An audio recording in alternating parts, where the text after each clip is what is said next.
I saw in the visions of my head upon my bed, and behold, a watcher and a holy one came down from heaven, and he cried aloud and said, Thus, do down from the tree and cut off the branches, shake off his leaves and scatter his fruit. Let the beasts get away from under it, and the fowls from his branches. Nevertheless, leave the stump of the roots in the earth, even with a band of the iron brass and the tender grass of the field, and let it be wet with the dew of heaven, and let his portion be of the beast and brass of the earth. Let his heart be changed from the man, and let a beast's heart be given unto him, and let it the 7 times pass over him. The matter is in the decree of the watchers, and demanded by the word of the Holy One, so the intent that the living may know that the Most High ruleth in the kingdom of men, and giveth him to whomsoever he will. He setteth up over the basis of men. This dream our king Nebuchadnezzar hath seen, and now thou, O Belteshazzar, declare the interpretation thereof, for as much as the wise men of the kingdom are not able to make known unto me the interpretation, but thou art able, for the spirit of the holy gods is in thee. Then Daniel, whose name was Belteshazzar, was astonished for 1 whole hour. Then his thoughts troubled him. The king spake, said, Belteshazzar, let not the dream or the interpretation thereof trouble thee. Belteshazzar answered and said, My lord, the dream may be to them that hate thee, and the interpretation thereof to thine enemies. The tree of the house thou sawest, which grew and was strong, whose height reached from heaven, and sight thereof to all the earth, whose leaves are fair, and the fruit thereof much, and in the meat were all, under which the beasts of the field dwelt, upon whose branches and boughs the heaven had their habitation. It is thou, O king, thou art grown, become strong, thy greatness is grown, and reacheth unto heaven, the dominion to the end of the earth.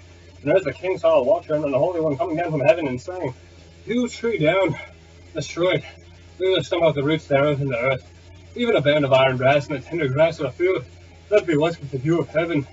And let his portion be of the beasts of the field till 7 times passed over him.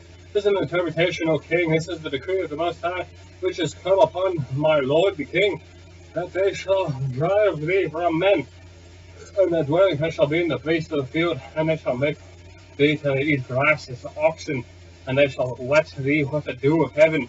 7 times shall they pass over thee, till thou know that the Most High ruleth in the kingdom of men, and giveth to whomsoever he will. And whereas they commanded to leave the stump of the tributes, thy kingdom shall be sure unto thee. After that shalt thou have known that the heavens do rule. Wherefore, O king, let my counsel be acceptable unto thee, and break off sins by righteousness and iniquities of showing mercy to the poor, that it be a long thing of the tranquility. All this came upon the king Nebuchadnezzar at the same end of the 12 months, which walked in the palace of the kingdom of Babylon.